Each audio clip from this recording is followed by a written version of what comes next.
Starlight Summer Carnival continues this Saturday night at Albion Park. 10 races. We start officially at 5:24 and this program is absolutely loaded. There's feature racing aplenty, including the Garrard Sunshine Sprint, the Peak of the Creek, the DJA, the Queen of the Creek. It's all there in front of us this weekend. It is a really strong card. Looking forward to it. And the Sunshine Sprint is the final lead-up for next week's feature, the Grand Circuit event, the Blacks Are Fake. So we look forward to seeing that race because that race should feature Leap to Fame. He's the omission this week from the Sunshine Sprint, but we are expecting him to be back in action Saturday week. But it's a good program, and in this edition of Weekend Winners, proudly brought to you by 1Equine for the equine athlete, we're going to chat with a couple of young guns, two young drivers, both had century seasons, Layne Dwyer and Angus Garrard. Layne Dwyer jumps in the hot seat to go through his drives for the next night of the Summer Carnival, the Starlight Summer Carnival here in Queensland, and he's with us now. Layne, appreciate the time. Thanks for having me, Chris. We start in race one, Love Bite. Now, you love this horse, and he's going particularly well. Two of his last three runs have been good. Are you happy with the way he's performing? Yeah, just starting to find his form again, and yeah, his last two runs I've been real happy with him. He's hit the line strong. Okay, last week at Redcliffe, he did find the line well. Did he surprise you just how close he got in the end? Yeah, he did actually. I was looking for room, and when I got the room, I didn't expect him to motor home as well as he did against them kind of horses, but no, he really hit the line strong, and I was surprised he was able to run second. Okay, how do you sort of line up this race on the weekend? Barrier 3 a mile, so is it a little tricky just at the start here for you? Yeah, it is a little bit, but I think we're going to have to drive him confident. We haven't done that with him for a while, and he's starting to get back into his grade where he's very competitive, so I think you've got to drive him confident in that race, Chris. Do you find Ellis Street to be the leader here from Barrier 1? Yeah, I do think so, but I mean, we got to come have a look, and if he holds, he holds. If not, we'll just sit quiet. Okay, so at his best, would you be confident to sit outside of Ellis Street with Love Bite and really test him? Yeah, listen, he can go 52 sitting parked, and I know Ellis Street's a class horse, but with his form, I think he's just getting better as he gets older. So yeah, I wouldn't be afraid to. Okay, so he's a genuine top 4 chance. Yeah, for sure. All right, well, that's Love Bite in race number 1. Race 2, the starts our features. This is the PSB HD Peak of the Creek final. Cheers to Lou. You got the drive on Tuesday. In fact, he's had 2 starts here in Queensland. You've been with him both times. Wowee, what he delivered there on Tuesday. Stunning. 48.8. Did that surprise you? Yeah, well, it did surprise me, but I sort of knew he was capable of it after the first time I drove him. My driving instructions were make sure you go the fastest time, and I was worried I was going to go too slow, so that's why I went so quick. And when I looked up and seen the board, I was pretty surprised, but at the same time I sort of knew he was capable of it. The track record's 48.6, so you're 0.2 of a second outside of the track record, held by Leap to Fame. Yeah, I know, it's pretty unreal to think about. It's probably once in a lifetime opportunity to drive a horse like him, and yeah, I'm very grateful, and to be able to run them times and be up with the name of Larry and stuff, it's pretty incredible. Yeah. Is he in the wrong race? Could he have been in the Sunshine Sprint? And with this same draw, he might have run a race as well. Yeah, I reckon he would have been real hard to be in the Sunshine Sprint. But you got to take away he can get at the Peak of the Creek, I suppose. But he probably wouldn't have got a start in the Sunshine Sprint until without going 48. He went 50 the first time, so I'm not sure if he would have got a start. All right, well, how do they beat you on Saturday night? You've got to back up. It's a quick turnaround, and he's gone supersonic time, and it's been hot here. But how do they beat you on what we saw on Tuesday? Listen, my only worry is if he doesn't back up after going that quick time, but I'm sure he will, and he seems like a horse that looks after himself a fair bit too, and I really give him a good hope, and I'm expecting him to perform well. Out of the other heat winners, Huxton, Reds Ablaze, Daisy Diana, which one do you respect most? Reds Ablaze and Huxton were probably I respect the most, both of them. They were big runs, and but you know, we're drawn the best, and I think we're going to have to make the most of it, and I think it'll be hard to beat. Do you have any concern about him leading from barrier 1? No, Chris. I haven't actually really had to ask him off the gate. He sort of does it all himself naturally, and he does have good gate speed, so I do think we'll be able to hold quite comfortably. Okay, it's a terrific opportunity there for you driving Cheers Delou in that listed feature. Here's a Group 2 feature on Saturday night for you. Coda de Motors starts in the DJA final. Got a late break there last week, but she's capable here. Drawn barrier 1, if everything sort of goes to plan, she's not the worst in this field. No. She was actually going to move into that race really nice last week. Just hung in a touch at the wrong time in the corner, and then she went off stride. But I would have liked to see what she would have done there. She felt really good, and she's definitely not the worst one in it, and wouldn't surprise me if she goes close. So with that error, has she done that previously? Yeah, she has done it before, Chris. She sort of gives you no warning and jumps out of them. But you know, there's a couple of things that I'm going to change, and I'm just hoping they work and she trots all the way. Okay, it's a terrific lineup for the DJA final, as you would expect. But what do we expect with the trip? 2,647 metres. Any concerns there? No, I think she'll see it out. I know she sat parked over. I know it was 2,100, but you know she hit the line strong that day and ran a good last half. So on the fence, I think she'll see it out. Okay, so would you have any concerns in holding, or you want cover? I'd probably look for cover just over the long trip, and I'd say probably get crossed at the start anyways. But I think she is better with cover and since sprint, but she is getting stronger though in her racing. All right, is Golden Sunset the obvious one to beat? Yeah, she's probably the obvious one to beat in that race for sure. Okay, but a good chance there, Coda de Motor. What about the Queen of the Creek, this open mares feature, Sweet Agenda? What did you make of the run there last week at Redcliffe? Yeah, I was actually really happy with the run. I know she didn't really run anywhere, but they got home real quick, and I sort of had to come wide, and I really made up a lot of ground late, and her last quarter would have been real quick, so I was real happy with her, and hopefully she improves off that. All right, 3 off the second row this weekend. Are you looking for the fence line, or you're just happy to find a helmet to follow and track into the race late? I think got to have a look at the fence, see how far back we'll be if I go there, and see if the one holds up. But if not, then I'll be happy to stay one off. Okay. Race number 6, this is the Band 4, Band 2 pace, Rocket City. It's another excellent drive here for Donnie and Maureen Smith. You know this guy well. How does he measure up? What was your first reaction when looking at this field? I thought he was a real good chance in that.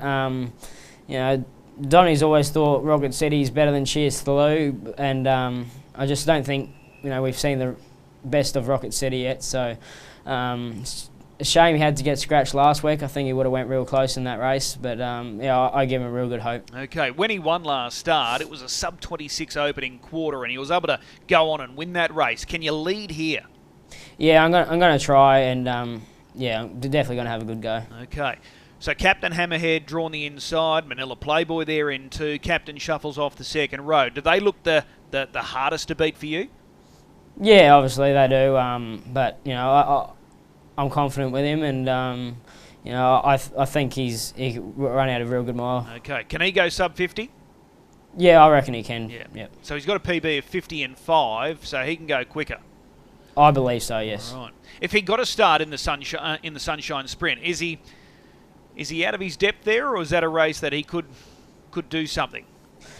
It's a hard one. He's racing some good horses, but I've got a lot of respect for that horse, and I would like to see how he'd match up against them, and I wouldn't be surprised if he goes well against them. So which one are you more excited about driving on Saturday night, Cheers Delou or Rocket City? They're both two drives to get very excited about, but I'll have to probably stick with Cheers Delou. Okay. He goes around in the PSP HD Peak of the Creek. Race 2, number 1. Layne, as always, really appreciate the time. We'll see you trackside. Thanks, Chris. Thanks for having me. He's one of our brightest stars here in Queensland, Angus Garrard. It's an awesome book of drives on Saturday night, and he's in the hot seat. Angus, appreciate the time. No worries, Chris. Thanks for having me. When you look at Saturday night's fields and you look at your drives, that's That's really impressive. You must be happy with this book. Yeah, no, super happy with sort of the quality of horse I get to sit behind on Saturday, and just probably would have liked for a few better draws on some. Yeah, I was going to say, some good draws, some not so good draws. So let's go through them. We start with race 2, straight into one of our features, the listed classic, the PSP Peak of the Creek final. Huxton was super impressive here on Tuesday. 150.7. He looks like he's a very likely type. He's big, he's fast, and he's strong. How did you assess Tuesday? Yeah, I was stoked with him, Chris. It was only the second time I'd sat behind him. He gave me quite a good feel in a trial there the other week, and we made a few little changes with him, and he was super good on Tuesday. 50 and change with the plugs in, and felt really good. But yeah, I hope they don't go 48 again on Saturday night. Okay, well, let's go through them. Cheers to Lou Huxton, Reds Ablaze, Daisy Diana. They were the 4 heat winners. Cheers to Lou. You just referenced this guy. He was unbelievable. 48.8. Track record's 48.6. Maybe they're in the wrong race. Maybe they should be in the Sunshine Sprint. How do you beat him? Look, I don't know whether we can if he's come through the run. I think he's probably going to have to beat himself a little bit. I think we're in with a shot. I think our horse is good enough, but if he turns up sort of in the same condition he was Tuesday, I think we're racing for second. Okay, so when you break it down, and we can take it on face value that they've all come through the runs really well on Tuesday, he looks really hard to beat. But just with your guy, he looked like he had something still in him, and you said that you didn't pop the plugs there, so he was dominant. Yeah, he was very good. He gave me a really good feel, and I'm pretty confident he could have broke 50 if I really wanted to on Tuesday. But whether that's good enough or not, and it probably looks initially like we're going to be off the pegs, so that makes it all that much tougher, as we know. But we'll see if we can work out a good trip, and if they're there to be beaten, hopefully we can be the one. All right, this barrier draw done on times. Did you have second or third pick? Third. Okay, so were you happy with 2?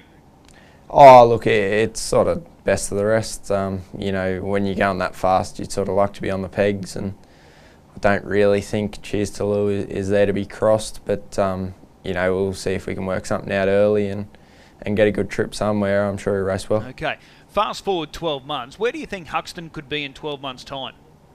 Oh, look, I think he's only had the 7 starts, so to say he's won, I think 4 of them and been 50 and change, I think he could be sort of potentially a very, very good 4-year-old. So, it wouldn't surprise me if we saw him back here and race like the Rising Sun next year. Okay, let's go on to race number 3. Mullum Hank is your drive here. There's an early scratching of Baldersroll who goes around in the peak at the Creek. So he comes out. He's going particularly well, this guy, Mullum Hank. Yeah, he's flying, Chris. He hasn't done a thing wrong this time back. Just another one that sort of hasn't had much luck with draws and sort of lobbed in tough spots in hard races. But, he hasn't disgraced himself at any stage this prep, and I'm sure Saturday night will be no different. Where are you hoping to land from gate 3? In front would be good, but I feel like I might have to do a bit of work for that. We'll just see if we can posse up soft enough. Probably don't want to use him too hard over the 21, and, speed's his best asset. So, if we can just find a nice position somewhere without doing too much, I'm sure it'll be sort of sharp late. All right, just touching on that fact that you just raised, speed's his best asset. He's deceptively fast, isn't he? Yeah, absolutely. He's really sharp. When he won 2 or 3 starts back, he was sort of 4 fence. They ran him in 27 and a piece, and he ran him down like nothing. So, he is a very, very fast horse. We just got to sort of try and find the right spot for him. Right, so he's a winning hope there for sure and certain. Mullum Hank, race 4, another feature. This is the Group 2 DJA. Get used to it. You would have had the choice here between She's a Chance and Get Used to It. You are the regular driver for both. Get used to it. Has his campaign for this series just been on point? Like the 2 heat runs have been excellent. Is he primed and ready to go Saturday night? Yeah, I think so, Chris. This whole prep, all these runs have been really good. He hasn't sort of put in an ordinary one, and I think he is still on the way up. So, like you say, hopefully he's peaking for Saturday night, and he can be right in the money. All right, so he starts off a 10-metre handicap, but he's on the outside of that 10-metre line. Is that a good thing for him? Yeah, I do think it probably suits Chris. He gets away quite well as a rule. So hopefully he gets away good Saturday night, and being out there, it should sort of give us a bit of time and space to work out what's going to happen and decide where we want to be. Okay. Golden Sunset, she's looking for a clean sweep of the series. She's won both of her heats. Is she the horse to beat? Yeah, I don't think he can go past her. She's had sort of perfect trips in both heats and hasn't had to do anything, but I still think she's sort of the benchmark at this stage. It's a great race, isn't it? We're only missing Gus and Get Not As Promised, and they're all there. Yeah, it's a super race, as it always is. It's always super competitive, and I'm sure this year will be no different. Okay, well, let's get used to it. Race 4. What about race 5? Another feature, the Queen of the Creek, the Vicar of Dibley. I'm fascinated to see what you say about this mare. 2 runs back. Both runs have been good. Is this her chance on Saturday night? Look, I hope so. She's really well. I don't think we've had her any better. Her 2 runs have been great. She was exceptional on the clock last start off the track and hit the line really strongly. It's just a little bit of an awkward draw on Saturday night. I don't sort of know where we get to, but I think she's as good as any in the race, and I think she's as good as we've had her, so she should race well. How do you think it plays out with the speed underneath you? How aggressive do you want to be? So Sky Fork's likely to go for Tilly Jane's got speed, tremendous sensation in excellent form. So how does it play out early? Look, I'm sure those inside 3 will all want to leave hard, even if it is just for position. So I'll just sort of have to play it by ear. She's got good gate speed if I want it, and I'll just have to see what happens. If they sort of muck around a little bit when the gate leaves, I can sort of jump on the bunny. I'd be happy to do that, but I'm not sure whether that'll happen. So we just have to play it by ear and look for the best spot for us. What sort of tempo do you expect? Do you think they'll fly along here? Yeah, I'm sure they will, Chris. These mares opens, even just the week-to-week ones, we're sort of stepping 50 and 51 pretty regularly now. So I'm sure Saturday night will be no different. Then they've got to back up next week in the Forever Gold. So with the Vicar of Dibley, whatever she does this Saturday night, is there just that little bit more still to come for next week? Yeah, I think so, Chris. She sort of hasn't had many runs this time back, and they've sort of been spaced out, not necessarily by design, but just the way it's fallen. She sort of hasn't been able to string any runs together, so I'm sure she will be better next Saturday. Okay. Race number 6. This is a good race. Band 4, Band 2. There's a lot of winning hopes here. You're driving one of them, Manila Playboy. He was second last week at Redcliffe. How did you assess that performance?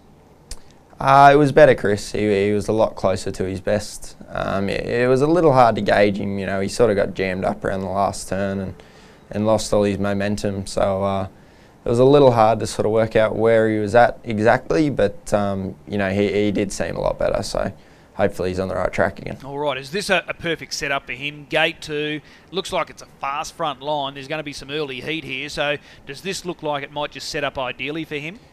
Yeah, it looks like it certainly could, Chris, and hopefully we can have him in the right spot, and if he's on song, he'll take a whole lot of beating. Okay, race number 8, the Band 5, back to Batuta. He's in form, although there was a couple of runs there that didn't read all that well. He's been going super for pretty much the entire preparation. This race looks really suitable again for him here on the weekend. Do you rate him highly? Yeah, I'm sure he raced well, Chris. As you say, he hasn't put in a bad one this time in. He's just drawn a little awkwardly on occasion and had a couple of sort of tricky trips. But, his win 2 starts ago was great in the slop, and last time out he was chasing home a free-for-aller. So I'm sure he raced really good again Saturday. It's just probably another little bit of an awkward draw. He's sort of not one we can use too hard, so we're just going to have to try and trip him out there somewhere. Okay, so how hard can you push with him? I don't like buzzing him out too hard, Chris. I can sort of come out for 100 and see what happens, but I wouldn't sort of want to be going to sort of 26 first quarter on him, that's for sure. Okay, Calder Water, does it loom as the horse to beat? Yeah, I think so. He's a classy customer, as we know, and he's probably stepping back in grade here, so he probably is the one to beat, yeah. Okay, the Stella Square is race 9. Winner of this race gains an automatic entry into the Great Square. I'm really keen on AJ Volstead here, second up. Do you share my enthusiasm? Yeah, I do, Chris.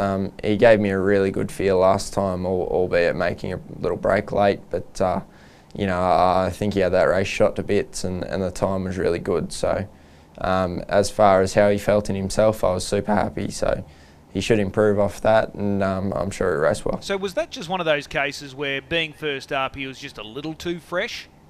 Yeah, I think so, Chris. You know, he just put in a little step on me when I dropped back into the 1-1 and just couldn't quite get settled for the next sort of 20 and then rolled off. But, you know, as you say, he was fresh up and hadn't sort of done a lot. So hopefully sort of come on from that and he should be spot on. All right, you know this opposition really well, but for sheer speed, there's nothing in that field that could go with him.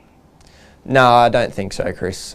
You know, he's as fast a trotter as I've sat behind, so hopefully we can be close enough at the top of the straight. All right, full steam ahead. The last race, Cat's Eye Beach is a leading chance here. Terrific first up when second behind Rocket City, and he's a good chance earlier in the card. Can he go one better? Yeah, I'm sure he can, Chris.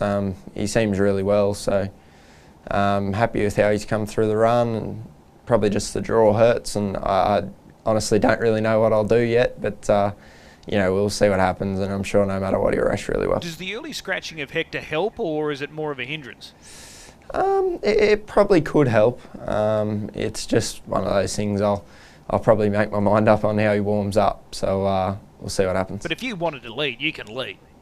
Yeah, I think I probably could. I'd probably have to burn pretty hard, but you know, he's sort of as fast a horse off the gate as I've driven, so I'm sure if I really pumped him, we could get across. All right. It's a good book. Really good book. Which one are you most looking forward to? Oh, geez, it's tough to choose. Embarrassment of riches. Yeah, there's a few that should race good, but hopefully get used to it and get the job done, the big one. Okay. The DJA Race 4, number 10. Hey, Angus, as always, really appreciate the time. We'll see you trackside.